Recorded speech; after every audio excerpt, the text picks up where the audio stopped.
Bonjour tout le monde, Bonjour à tous. merci de venir et de venir sur notre webinar. Merci d'être arrivé. On se lance tout de suite à 12h00 et les retardataires, là, il y a un webinar, il n'y a pas de sujet de grève quand même. Donc normalement, grève des transports, ça ne va pas impacter la capacité à venir à l'heure à un webinar. Donc on va se lancer. Tant pis pour les retardataires. Donc merci à tout le monde encore une fois d'être venu pour ce webinar. On a 45 minutes ensemble. On espère qu'on va réussir à faire tenir 45 minutes. On est confiant. On a des choses intéressantes à vous dire sur ces 45 minutes. Donc, c'est un webinaire conjoint entre Figures et Expateo. Et avant de commencer à parler de rentrer dans le vif du sujet, je suis très content de faire ce webinaire parce qu'en plus, on est sur un webinaire, on fait un mix un peu de deux mondes. Et ce qu'on représente avec Claire, c'est assez intéressant parce que je pense que je vais parler un peu de ce qu'on fait chez Figure, mais vous allez voir que moi, j'ai un point de vue plus généraliste sur le monde plutôt des startups et des scale-up tech. Et je pense que Claire a un positionnement bien plus expert sur un monde des plus grandes entreprises. Mais ça, et donc cette complémentarité, je l'espère, va faire la richesse de ce webinaire. Avant de se lancer en tout cas dans le contenu, je vais laisser à Claire l'opportunité de se présenter et nous en dire plus sur elle et sur Expateo. Ouais, merci Virgile. Donc, très rapidement, pour me présenter, moi, effectivement, je suis la CEO et la fondatrice d'Expateo. Donc, comme le disait Virgile, nous, on est un éditeur de logiciels, mais plutôt spécialisé sur les sujets de mobilité internationale. Et les sujets de mobilité internationale, c'est vrai que c'est quelque chose, c'est une discipline qui est très marquée, ne serait-ce que dans la terminologie, pour les grands groupes.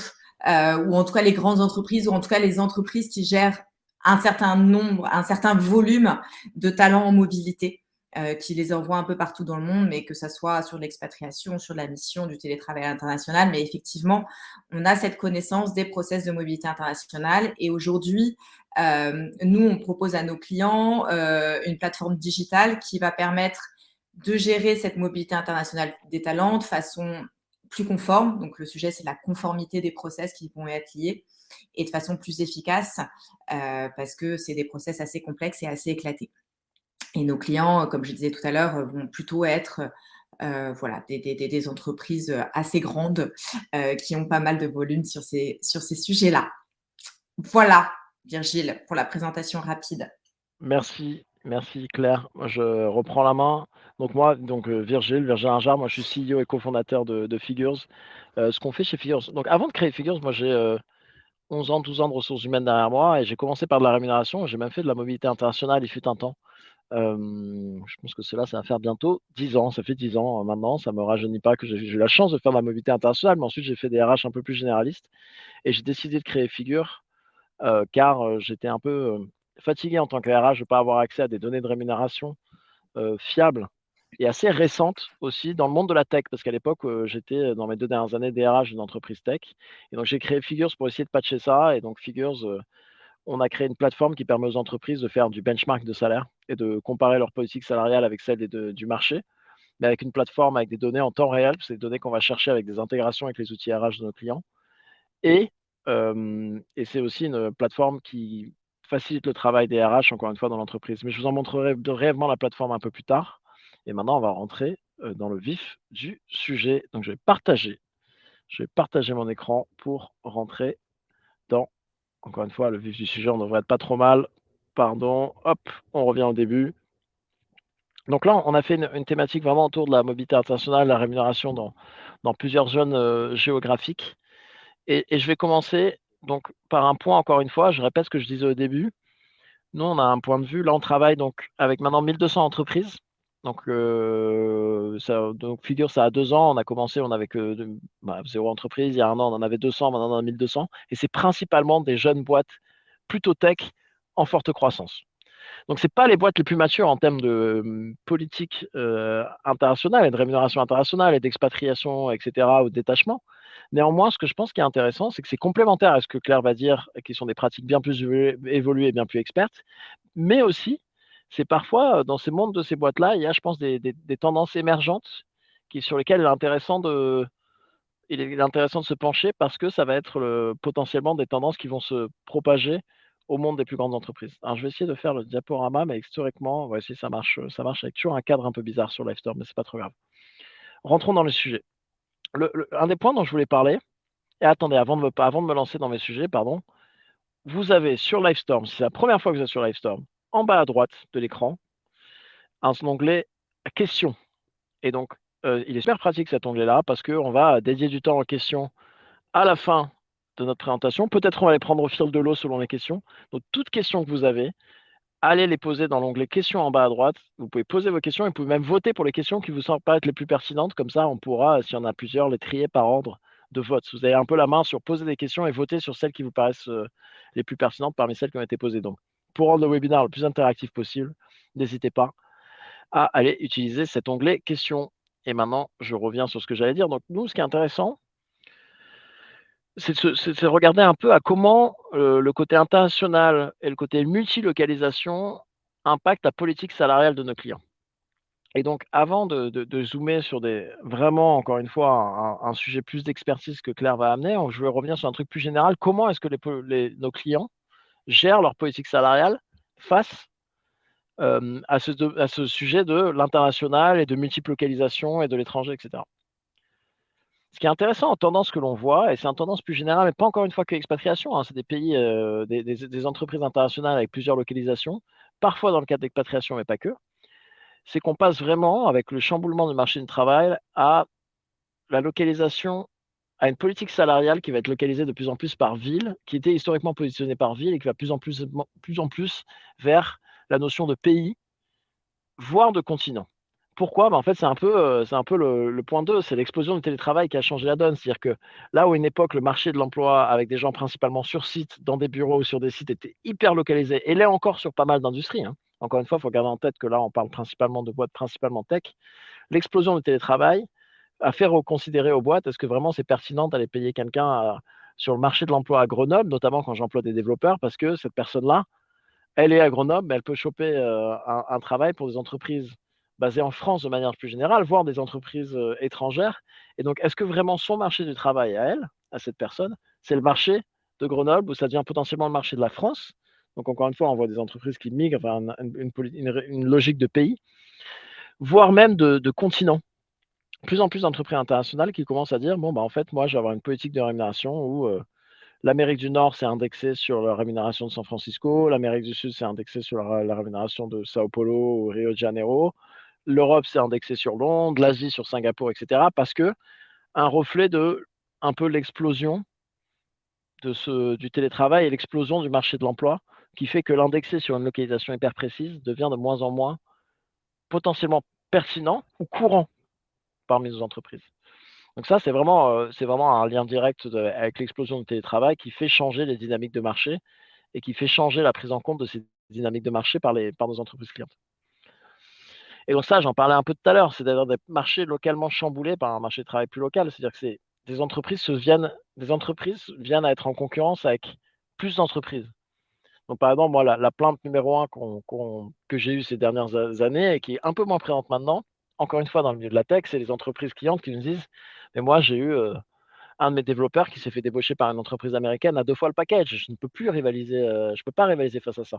Un géant américain qui vient offrir 2 fois le package. Et en fait, oui, il ne peut rien faire. On va pas augmenter la politique salariale pour essayer de récupérer et de garder ces gens-là. La seule chose à faire, c'est leur dire bon bah bravo, merci, bonne continuation. Et si ça se passe pas bien, on revient. Donc évidemment, vu la tendance dans le marché des géants de la tech qui licencient globalement tous ou quasiment tous en ce moment, le marché est un peu moins sous tension. Mais donc, vraiment, on voit cet effet d'un marché du travail localement chamboulé par l'arrivée des acteurs plus globaux, mais même sans que ce soit des acteurs américains, hein, des acteurs de France en France, des acteurs anglais qui ont souvent des moyens et des salaires plus élevés.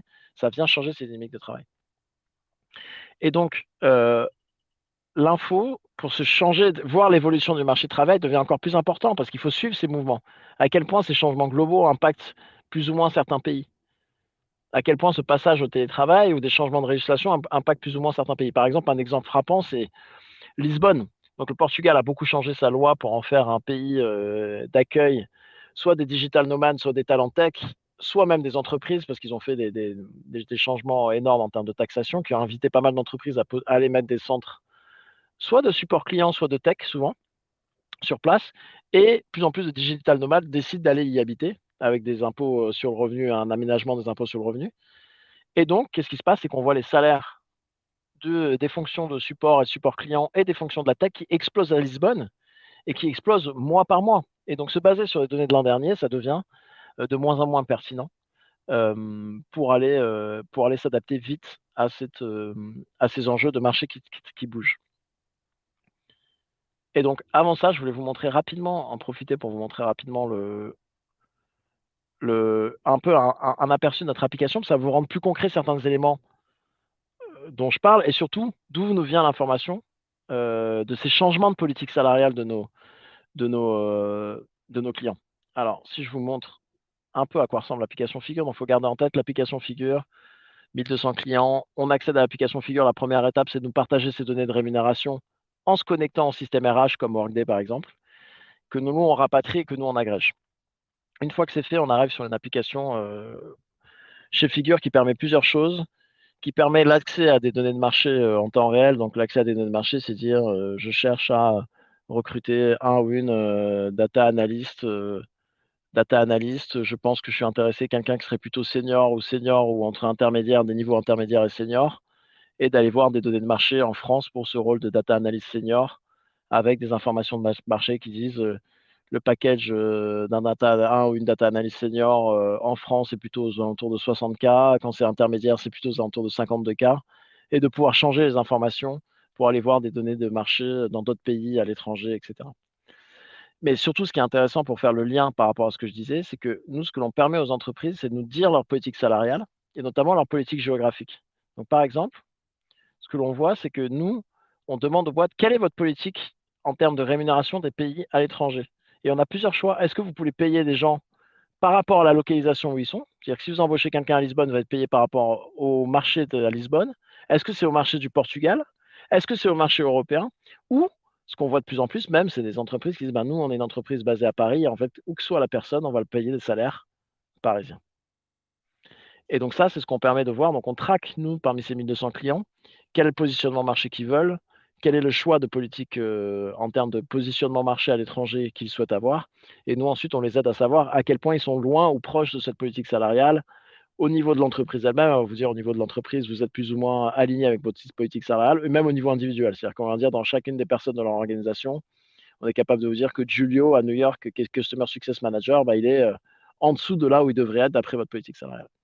Donc voilà ce qu'on fait chez Figure. Et donc c'est ce côté de géographique stratégie, de stratégie salariale, qui est celui qui dicte les tendances dont je parlais tout à l'heure, qui nous fait voir à quel point les entreprises passent d'un schéma de on paye par rapport à la ville où est la personne à bah, en fait c'est par rapport au pays, ou par rapport au continent, ou par rapport à la capitale du pays, ou on paye des salaires, où qu'on soit, on va aligner les salaires sur Berlin par exemple.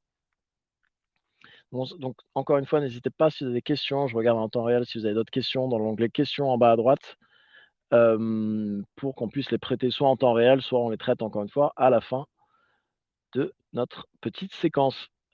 Et je voulais dire, qu'est-ce qu'on en tire aussi de ces bonnes pratiques, au-delà de ce qui se passe dans les startups et les scale-up, surtout pour les gens qui potentiellement parmi vous se disent, bah, moi je ne fais pas partie de ce monde-là, qu'est-ce que j'en ai à, entre guillemets, qu'est-ce que j'en ai à faire de ce que font les startups? Déjà, je pense que c'est intéressant dans les tendances de fond, certaines remontent progressivement vers les grands groupes, mais aussi il y a peut-être des trucs très pratiques que font les startups qui peuvent vous intéresser. Quand on parle de l'expatriation, dans le contexte de l'expatriation, quand on parle vraiment de l'expatriation, hein, pas de rémunérer des gens qui sont en télétravail, de rémunérer des gens qui sont dans un bureau étranger. Un des pratiques que font beaucoup les startups dans l'expatriation, c'est souvent quand ils vont ouvrir des gens, lancer des bureaux. Et dans ces cas-là, ce qu'on voit dans les packages souvent, c'est de forts incentives dans les packages liés au succès du lancement de l'entité locale. Donc en fait, les premiers expatriés vont être souvent des gens détachés du siège pour aller lancer des filiales, souvent des profils country manager, country développeurs, etc. Et donc, ils ont des packages qui sont fortement, fortement incentivés, soit en rémunération, soit en cash, soit potentiellement en equity, donc en stock option, etc., sur le succès de l'entité locale. Et donc, un des deux, cash, equity, mais sachant, il faut garder en tête que ce qui se passe en startup scale-up, c'est que principalement, beaucoup de leviers ne sont pas autour des grands accompagnements en avantage ou de politiques de mutuelles super avancées, de super bonne couverture. Ça reste dans ce milieu-là vraiment le cash is king, notamment dans les sujets d'expatriation et de départ, etc. Donc c'est vraiment le cash. Et Claire va nous présenter des moyens bien plus sophistiqués et je pense bien plus matures de gérer l'expatriation et le travail à l'étranger qu'ont des entreprises plus matures. dans notre monde à nous, ça reste quand même le cash, qui reste le moyen le plus utilisé pour construire les packages de rémunération. Par contre, là, je crois que c'est intéressante, c'est la capacité des startups et scale-up à aller très bien activer des réseaux locaux, des réseaux de partenaires, des réseaux via les fonds d'investissement, des réseaux via la BPI, ce genre-là, pour trouver des partenaires locaux. Je pense que ça, moi, quand j'ai fait une dizaine d'années en grand groupe avant d'aller dans les startups, je vois la capacité et l'agilité pour aller trouver des prestataires locaux par tout canal possible, par tout partenariat possible, où je me suis dit qu'à l'époque, j'aurais dû sûrement faire preuve de plus d'agilité dans ces cas-là, pour aller trouver de la donnée locale, pour aller trouver des acteurs locaux qui peuvent supporter l'expatriation, l'impatriation, le détachement, tous les sujets d'accompagnement culturel à l'intégration, etc. Et je pense qu'il y a quelque chose aussi qui est marquant, qui est vraiment une force de l'écosystème startup dans le monde des RH et qui existe d'une certaine manière, mais pas autant que ça le devrait dans les plus grands groupes, c'est la force de partage d'informations, des bonnes pratiques entre pairs. Entre les communautés, notamment Slack, entre des événements dédiés très fréquents, etc., mais surtout les communautés Slack, surtout la mise en relation, surtout le fait de se rencontrer fréquemment entre pairs, c'est vraiment quelque chose qui est d'une énorme richesse. Et ça existe en plus grand groupe, mais quand on est dans un plus grand groupe, on fait partie d'équipes RH de dizaines, centaines, milliers de personnes, et on a souvent des acteurs en interne qui sont capables de nous aider, de nous donner leur point de vue, etc. Mais souvent, ça fait qu'on reste dans un cercle un peu commun de boîtes qui font la même chose, qui ont les mêmes pratiques, etc. Alors que quand on est en startup, dans les plus jeunes entreprises, on est souvent seul. On arrive déjà, on est seul en RH, ou on a peut-être des gens dans l'équipe RH, mais on est seul des RH. Et en fait, il y a des sujets sur lesquels je ne sais pas quoi faire. Et donc, cet isolement force d'aller chercher l'information externe et force la mise en relation avec d'autres acteurs. Et ça, je pense que c'est vraiment dans les bonnes pratiques des plus grands groupes, c'est de se forcer à créer ces communautés, créer ces groupes-là, créer cette confiance avec des gens à qui on peut aller chercher de l'information. Et ça, je pense que c'est quelque chose que les grands groupes devraient vraiment apprendre des startups parce que je trouve que c'est clairement intéressant et c'est clairement enrichissant. Et pour finir sur un des points des tendances que l'on voit en startup, c'est l'explosion des employeurs of record, c'est-à-dire de ces prestataires qui vous permettent d'embaucher des gens dans des pays portage salarial, dans les pays dans lesquels vous n'avez pas d'entité. Donc ça, dans startup, les deals, remote.com, Oyster HR, Papaya, je ne sais pas à quel point ces acteurs-là vous parlent, Atlas, Workmotion, etc., Omnipresent, ça explose complètement. D'ailleurs, le financement de ce marché-là en startup, ce sont des boîtes qui ont levé des centaines et des centaines de millions d'euros pour accélérer leur croissance. L'utilisation de ces outils-là est prépondérante dans toutes les startups. C'est la solution numéro un quand il s'agit de parler d'embaucher quelqu'un à l'étranger, d'aller détacher quelqu'un, etc. C'est l'explosion de l'utilisation de ces employeurs africains pour aller détacher des gens dans les pays où on ne l'est pas. Et ça, c'est le moment de faire la transition, je pense, avec Claire. Est-ce que quoi, Claire, c'est quelque chose que tu as vu et que tu as vu dans ton marché exploser et marcher, ces sujets d'employeurs africains? Alors, nous, on a un pied des deux côtés, effectivement, nous, dans l'écosystème startup, par la nature de qui on est, et puis nos clients côté grand groupe. Sur ce sujet de l'IOR, c'est pas encore très développé côté grand groupe. Il y a encore une évangélisation à faire. Pourtant, ça répond à de vraies problématiques que nos clients ont, parce qu'ils n'ont pas forcément des entités juridiques, notamment sur des secteurs où ils sont très éclatés, où ils ont peu de personnel dans beaucoup de pays. Ils n'ont pas forcément des entités juridiques ou sur des créations. Mais voilà, on n'y est pas encore. Nous, on a justement mis en place un partenariat avec Deal, qui est une de ces plateformes que tu citais. Et voilà, c'est le début. Mais je pense qu'effectivement, ça fait partie de ces outils qui ont émergé sur l'écosystème startup et qui apportent de la vraie flexibilité, qui peuvent être une réponse à des problématiques de nos clients. Mais voilà, on n'est pas encore dans l'explosion. Ok, On n'est alors que pas nous, on encore- est clairement dans l'explosion. Toutes les startups, c'est devenu le de facto solution numéro un dans ces cas-là. Tout le monde utilise un employeur africain, donc c'est clairement ce qu'on voit dans ce marché-là. À voir si ça va continuer de se propager. Mm. Je voulais juste réagir aussi sur ton point précédent qui était sur le fait de se parler entre pairs. Il est vrai que quand même sur le sujet mobilité internationale, alors c'est pas vrai dans tous les pays, c'est pas vrai, c'est un peu la problématique. Mais par contre en France, entre autres, il y a des réseaux qui sont structurés, qui permettent entre toutes ces entreprises, il y a notamment le cercle Magellan qui est le cercle un petit peu le plus structuré sur ces sujets de mobilité internationale, où là effectivement il y a un vrai échange de pairs pour partager les bonnes pratiques. Voilà. Impératif. Alors, effectivement, pour faire le lien, je vais peut-être moi aussi reprendre la main sur le partage.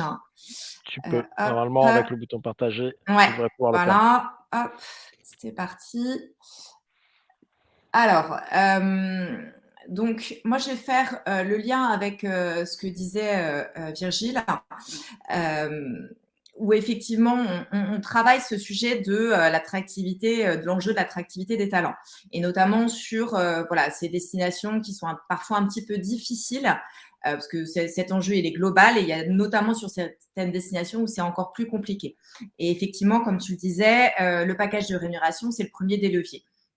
Donc là-dessus, on va faire preuve d'inventivité, on va aller chercher la flexibilité, on peut aller s'inspirer notamment des pratiques des startups scale-up, et on va aller vers plus de flexibilité et de l'individualisation de package.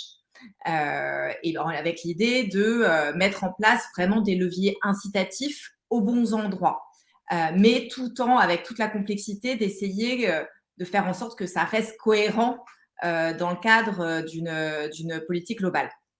Donc, pour faire ça, pour apporter cette flexibilité, il y a plusieurs méthodes. Je ne vais pas toutes les détailler, mais déjà, ça dépend de là où on se situe, quel est son point de départ. Si à date, sur la partie mobilité internationale, vous avez deux politiques, le long term assignment et puis le short term, il y a peut-être déjà des choses à faire de ce côté-là, d'aller diversifier les politiques par profil, par type de mobilité, pour aller travailler quelque chose de spécifique pour les commuters, pour aller travailler quelque chose de spécifique sur le télétravail à l'international. Donc voilà, on a la possibilité d'aller diversifier ces politiques en fonction, voilà, du profil, type de mobilité ou de l'objet de la mobilité. Il y a aussi, comme d'ailleurs c'est très bien fait dans ta plateforme, il y a le fait de diversifier les politiques, les différents niveaux de package en fonction du niveau du profil du salarié. Donc, on ne va pas proposer la même chose à un junior en entry level qu'un exécutif qui a une seniorité de plus de 10 ans. Donc là, on va pouvoir aussi différencier les packages en fonction de cela. On peut aussi assumer, c'est le choix de certains, de gérer la flexibilité via l'exception. En fait, on gère exception après exception, et c'est le choix de certains clients de gérer comme cela.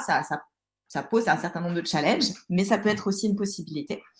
Et ensuite, le dernier sujet sur lequel moi j'avais envie de zoomer aujourd'hui, c'était l'introduction des pratiques Coreflex.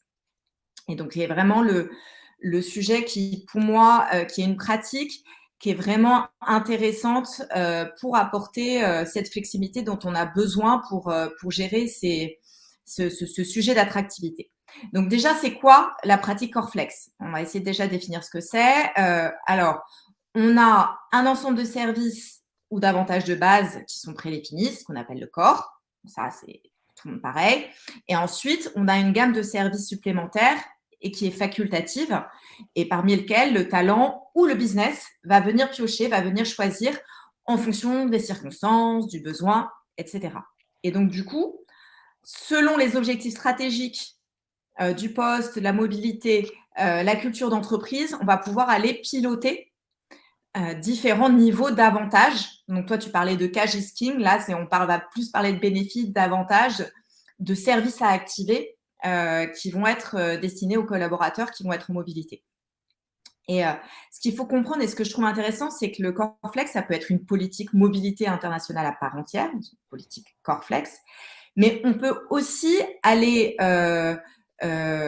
utiliser ces pratiques pour venir les mettre dans une approche de recrutement local. Donc, on va avoir une grille de salaire locale et qui peut s'inspirer de tes benchmarks. Et puis, on va pouvoir aller piocher des services dans cette logique mobilité internationale, dans cette logique Coreflex.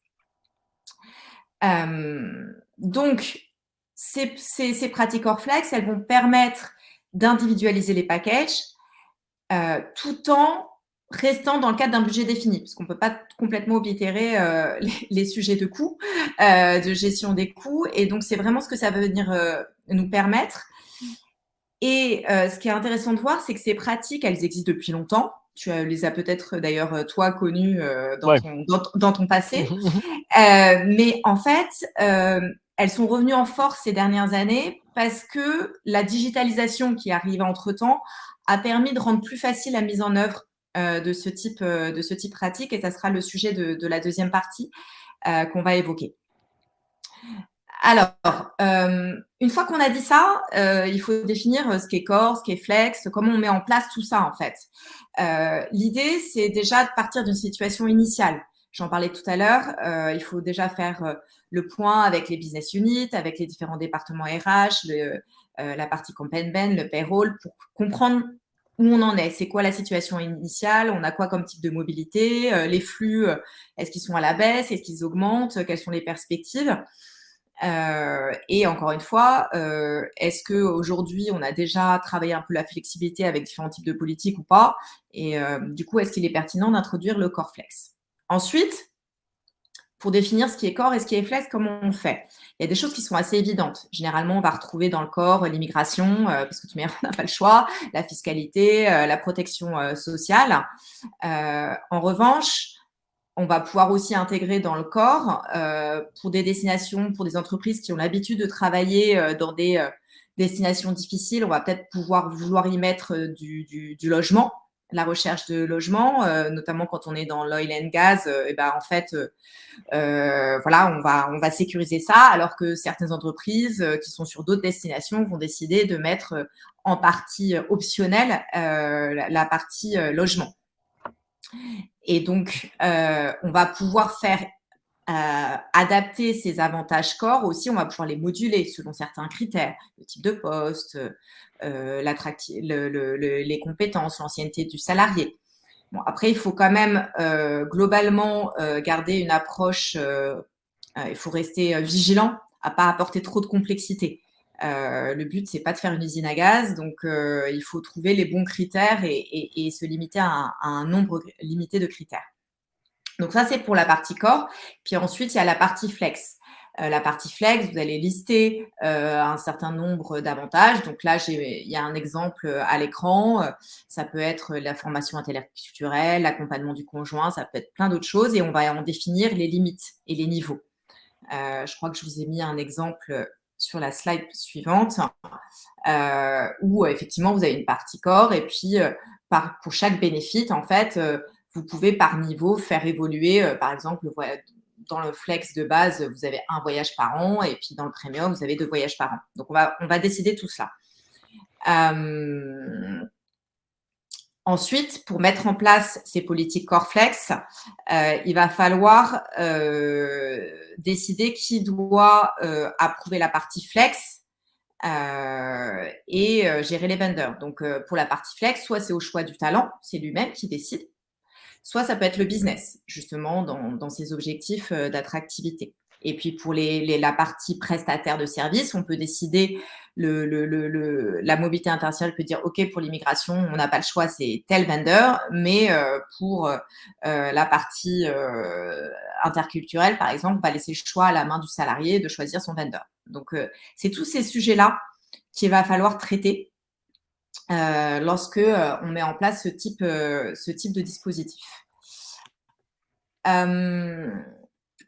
Je voulais, pour terminer sur ce sujet du core flex, je voulais souligner, moi, ce qui me semblait intéressant et quelques points de vigilance.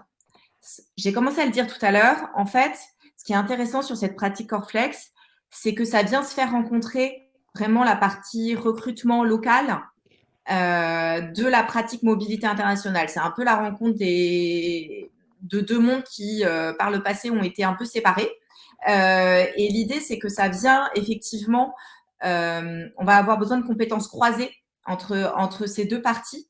Comme je le disais tout à l'heure, on va avoir une grille de salaire locale, et on va venir faire intervenir la mobilité internationale, peut-être pour ajouter certains services. Et ça me semble assez fondamental et assez intéressant comme pratique pour la rencontre des deux mondes dont on parlait plus haut. Et puis, je terminerai mon propos sur cette partie-là pour dire que, pour donner quelques points de vigilance. Quand on met en place ce type de pratique flexibilité de package, la première chose, c'est qu'il y a un enjeu très, très fort en termes de communication. On va appeler ça du marketing RH. Je l'ai dit à plusieurs reprises, il faut que ça reste simple. Déjà, il faut que ça soit lisible pour pas que ça soit une usine à gaz. Il va falloir voilà, communiquer, former les talents, les différentes parties prenantes sur ces sujets. Je crois d'ailleurs que Virgile, toi, c'est quelque Mmh. chose qui, Ouais, qui est bah, c'est quelque important. chose qui me passionne le côté parce que le côté communication, en fait. Parce que ce que je vois comme biais, j'allais dire dans le monde de la rémunération, mais c'est peut-être à étendre dans le monde des RH de manière générale, mais surtout dans le monde de la rémunération, c'est un monde complexe. Il y a tellement d'efforts d'aller designer des politiques de rémunération, par exemple les politiques comme tu viens de l'en décrire, qui comprennent une partie flexible, etc. Ça peut être long. Comment est-ce qu'on va déterminer quel nombre de points par avantage, qu'est-ce qu'on va laisser, qu'est-ce qu'on va rendre obligatoire, qu'est-ce qu'on va rendre flexible, etc. Et c'est souvent ouais, sincèrement, un long travail assez pénible. Et je pense qu'il y a un effet plus ou moins normal et humain. C'est une fois qu'on a fini ce travail-là, on dit ok, c'est bon, j'ai livré la politique, c'est bon, c'est en place. Et on s'effondre un peu sur la ligne d'arrivée en se disant que ça y est, là, la politique est livrée, ça y est, j'ai fini mon travail. Alors qu'en fait, dans le sujet de rémunération, il y a toujours une des dernières étapes qui est vitale, c'est la communication de ces politiques, l'explication, l'éducation de qu'est-ce qui existe, pourquoi ça existe, qu'est-ce qui est faisable, de juste de comprendre tous ces enjeux-là. C'est souvent un dernier point qui pêche toujours et je pense dans plus de 90 des entreprises surestiment la compréhension qu'ont les employés ou les personnes concernées quand on parle d'expatriation, des politiques en place, de ce qui existe, de pourquoi elles existent, et cetera. Et la communication dans la rémunération, c'est la chose qui fait c'est une des choses qui marche souvent le moins et qui, je pense, la plupart des entreprises, devraient prendre plus à cœur. C'est ce côté, «OK, j'ai fini tout ça, mais comment maintenant j'explique? Comment j'éduque, les managers, les employés, toutes les parties prenantes, même les fonctions RH en interne sur ce qui a été fait?»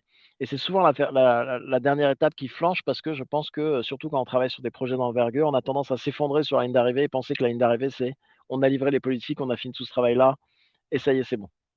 Mmh.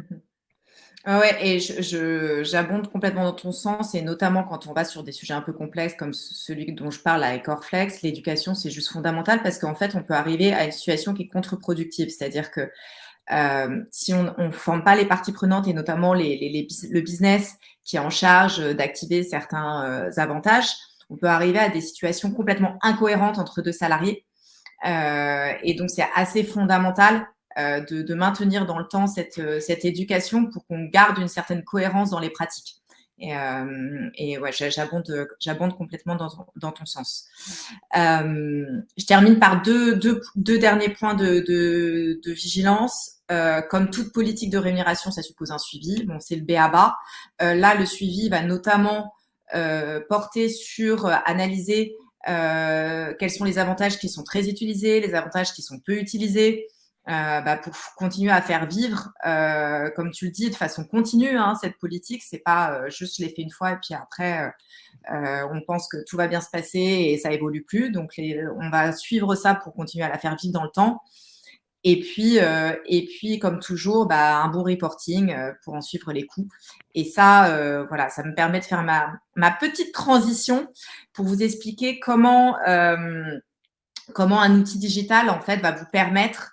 Donc on a vu sur ta plateforme comment là on va être plutôt dans l'information, dans le calcul, avoir de l'information pour Mmh. calibrer son package. Nous, à travers nos solutions, ça va être vraiment comment on fait pour faire vivre et mettre en place ce type de politique pour activer les droits pour les différentes parties prenantes, faire le suivi, etc. Donc, je vais vous faire aussi une petite rapide démo pour terminer. Donc, à travers nos solutions, on va pouvoir du coup piloter plus aisément les différents types de mobilité. On va pouvoir suivre l'individualisation des packages, on va pouvoir suivre les coûts. Alors, attendez, parce que du coup, il faut que je change quand même. Est-ce Ouais. que ça change? Ouais, c'est bon. Donc, ce que je souhaite vous montrer de mon côté, c'est donc là, c'est notre plateforme côté RH. Donc, on soit côté mobilité internationale, RH internationale, on a accès à cette plateforme. Là, c'est notre univers de démo. Ce que je souhaitais vous montrer, c'est que donc là, ici, moi, j'ai la liste de mes salariés. Donc, je vais aller voir le profil de Clémentine, qui a déjà des mobilités activées. Sur notre plateforme, en fait, ce que vont faire notamment la mobilité internationale, c'est qu'ils vont aller créer une nouvelle mobilité pour cette salariée. Et quand on crée la mobilité, on va choisir le type de mobilité. Est-ce que c'est un long terme, un short terme, un work from anywhere? En fonction de ça, en fonction de ces choix-là, on ne va pas avoir les mêmes process derrière, les mêmes actions à faire. Et puis, lorsque vous créez la mobilité, vous allez aussi choisir les types de packages. Et donc ça, là, ça renvoie un petit peu à ce que je disais. En fonction du type de package que vous allez choisir, va venir s'incrémenter de façon automatique. Toute cette partie corps va venir s'incrémenter automatiquement. Et puis peut-être le calcul de salaire de base appuyé sur le benchmark, sur le benchmark de Figures. Donc ça, c'est la première chose qu'on va faire. On va aller créer la mobilité. Ensuite, pour aller plus vite, je vais aller sur une mobilité qui est déjà créée. Ce que je vous souhaitais vous montrer, c'est que je vous parlais tout à l'heure de services corps, de comment on va activer certains services à la main du business, à la main du talent. Donc, ici, moi, j'ai créé ma mobilité, j'ai des tâches à réaliser. Je vais aller filtrer sur l'univers, sur la partie immigration. Donc, imaginons que on ait décidé que l'immigration n'était pas activée de base. Et donc, moi, en tant que RH, je vais pouvoir ici venir activer mon service immigration directement sur mon interface. Et quand je fais ça, il y a un certain nombre d'actions qui vont se mettre à jour. Et notamment, la première d'entre elles, ça va être d'activer mon vendor, mon prestataire immigration. Donc, je vais aller dans ma tâche d'activation. Ici, en fait, je n'ai pas le choix. Donc, peut-être que dans ma politique, j'ai fait le choix de ne pas donner le choix sur mon prestataire immigration. Et je le choisis. Je lui écris plein de choses pour lui dire qu'il faut qu'il s'occupe de ce cas. Et donc, lui va recevoir sur sa plateforme, effectivement, un message comme quoi il doit prendre en charge le dossier immigration de ce salarié. Donc ça, c'est comment j'active un service côté RH. Mais je peux faire exactement la même chose côté salarié. Donc ça, je vous fais la version sur l'ordinateur, mais bien sûr, il peut le faire sur son app mobile. C'est le côté salarié. Il va aller voir les différentes choses à gérer. S'il va sur sa partie relocation, vous voyez ici, il n'y a pas grand-chose. Il va pouvoir, si c'est dans la partie flex, vous lui avez donné le choix, la possibilité d'aller activer ce type de service, il va pouvoir ici activer par exemple la recherche de logement. Et lorsqu'il fait ça, ça va notifier côté RH qu'il y a une activation de service, ça va générer des tâches. Donc, je reviens ici, je vais relancer parce que du coup, il faut quand même que ça prenne en compte l'information. Et si je pars sur la relocation service, j'aurais dû le montrer avant, je vois que mon service est activé et de la même façon, je vais pouvoir lancer le process en activant mon vendor relocation et suivre et mettre en place tout ce qu'il y a à faire derrière. Donc ça vous montre un petit peu comment ça peut fonctionner. Dernière chose à montrer, c'est le côté suivi, dashboard. Ce sont des politiques qu'il faut suivre. Et comment on fait ça? Vous allez pouvoir créer vos propres reporting pour pouvoir suivre cela. Donc, vous allez ajouter un certain nombre d'informations sur vos tableaux. Donc, par exemple, si vous voulez suivre les services qui sont activés ou pas pour savoir si vous allez les maintenir dans la durée dans votre politique, vous ajoutez toute l'activation de service. Vous allez pouvoir aussi faire un filtre par package. Donc, j'ai ajouté mes types de package. Hop. Et donc, automatiquement, je vais avoir mon tableau de reporting qui va se créer, que je vais pouvoir extraire, que je vais pouvoir sauver. Je vais pouvoir décider, si je le souhaite, d'aller filtrer uniquement sur un type de mobilité. Voilà. Et je vais pouvoir faire mon suivi comme ça pour pouvoir maintenir à jour ma politique ou faire mes reportings. Et la même chose sur les coûts, mais on n'a pas le temps de le montrer. Voilà rapidement comment une solution comme la nôtre peut aider effectivement à mettre en place ce type de politique de rémunération flexible. Et bon, j'ai quelques questions claires avec le temps qui nous reste. En attendant, s'il y a d'autres questions qui arrivent. Bon, déjà, moi, je pense que j'aurais tellement rêvé d'avoir un outil comme ça à l'époque où je gérais tout ça à la main, le contact des prestataires, le fait de pouvoir empower les gens eux-mêmes, de faire certaines des démarches plutôt que de le faire à leur place. Enfin, le fait de tout centraliser, c'est assez, moi, je trouve ça assez génial de voir comme solution et je le vois très bien comment ça a pu me sauver la vie. J'ai plusieurs questions. La première question, c'est est-ce que vous voyez une tendance vers plus de flexibilité offerte aux salariés. Je m'explique, c'est parce que c'est quand même une tendance de fond en rémunération et même en avantages que l'on voit une tendance de fond, c'est dans les avantages beaucoup plus de, ben, voilà les avantages de l'entreprise, voilà un budget et vous vous débrouillez. Je vois même ça commencer à émerger de manière plus générale dans des entreprises assez avant-gardistes qui commencent à faire des choses comme, on a quelques-uns de nos clients qui commencent à faire des choses, vous pouvez arbitrer entre du cash ou plus ou moins d'equity, ou vous pouvez choisir d'échanger une partie de vos bonus annuels contre des jours de congés supplémentaires. Et je pense que moi, je suis un grand croyant sur la flexibilité parce que tout le monde n'attend pas les mêmes choses de son entreprise. Certaines vont vouloir plus de variables, d'autres plus de fixes, d'autres vont vouloir plus de potentiellement d'equity, de stock options, plus de rémunération, d'autres avantages, plus de congés, plus de cash, etc. Et donc, je me demande si cette tendance de fond de plus de flexibilité se retranscrit, vous, est-ce que vous, dans ce que vous voyez, plus d'employeurs qui laissent le choix, qui vont vers laisser le choix comme une option primordiale? Ouais, complètement. C'est vraiment la tendance, d'apporter, alors toujours dans le cadre quand même, d'une structuration globale, mais effectivement d'apporter, la possibilité aux salariés d'être acteurs, en fait, de sa mobilité. Ça va alors ça reste peut-être que c'est pas, on va dire sur le champ des possibles, on va pas être comme sur une startup, on va laisser le choix entre cash et equity. On n'est Bien pas sûr, sur ces tout à fait. sujets-là. En revanche, notamment sur tous ce qu'on appelle les bénéfices, c'est là où il va être, on va lui donner, alors soit comme je viens de l'expliquer, sur des politiques hors flex, on va lui dire, bah voilà, soit tu as un nombre de points ou tu as un budget, c'est quoi, il y a différents mécanismes et tu choisis un petit peu comment tu composes ton package de services. Il y a aussi ce qui est très pratiqué, le lump sum, qui en gros on te donne un budget et puis tu te débrouilles avec. Donc voilà, il y a un certain nombre de pratiques qui se développent et qui c'est vraiment la tendance de l'individualisation.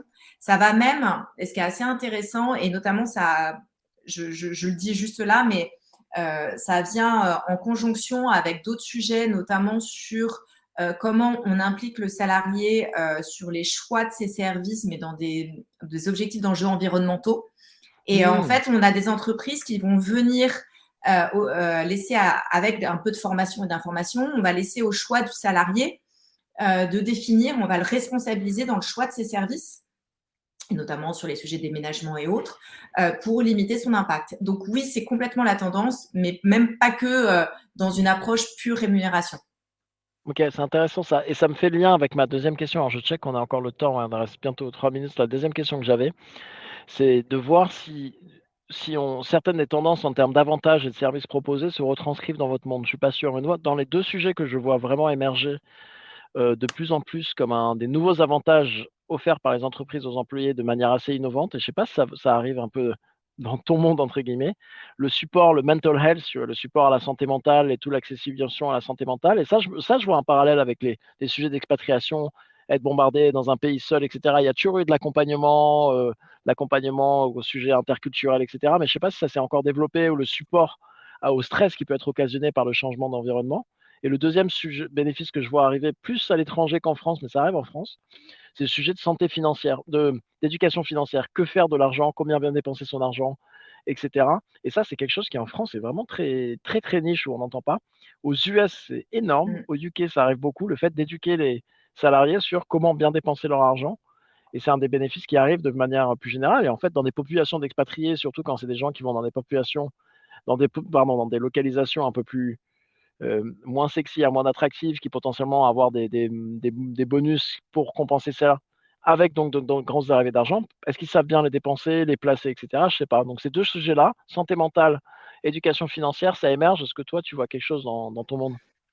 Alors, sur la partie santé mentale, on commence à voir, c'est pas comment dire, extrêmement répandu bien évidemment, mais on commence à voir un certain nombre de sujets. Comme tu l'as dit préalablement, c'était avant traité par le sujet interculturel en fait. C'était l'interculturel qui abordait ce sujet. Il y a de nouveaux acteurs qui ont émergé. Et effectivement, on commence à voir certaines entreprises qui intègrent et avec la problématique justement d'attirer certains talents, la problématique aussi au retour, notamment aussi dans le cadre des retours, on commence à avoir ce type de services qui sont proposés aux expatriés ou aux talents internationaux.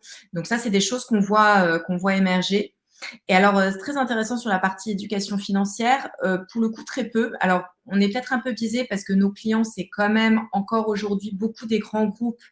On a peu de grands groupes anglo-saxons parmi nos clients. Donc, je pense que ça oriente un petit peu. Voilà, on n'a pas encore vu cette pratique extrêmement développée. De là, de la même façon, aujourd'hui, c'est traité à travers la partie fiscale, Mmh. parce qu'il y a un accompagnement Bien fiscal. sûr. C'est traité à partir, je ferai un rapprochement avec l'aide au conjoint aussi, comment protéger son conjoint, qui est notamment encore, même si les choses changent, très souvent une conjointe. Donc voilà, mais effectivement, c'est pas quelque chose de très très très répandu. Ouais, bah, c'est intéressant parce que ça, pour le coup, c'est bien plus niche, le côté c'est éducation financière, alors que santé Mmh, mentale, je pense que c'est bien plus émergent. mmh, mmh. Là-dessus, 12h45, fin, des questions. Merci beaucoup, Claire, pour, ta participation Merci et à ta toi. venue et merci à tout le monde de s'être connecté. Vous recevrez le replay rapidement je pense dans les heures qui viennent ou un peu plus tard, automatiquement et merci pour votre participation. Si vous avez tout commentaire, feedback, n'hésitez pas à nous contacter. Ça nous sera Merci à vous. utile. Merci à Exactement. tous.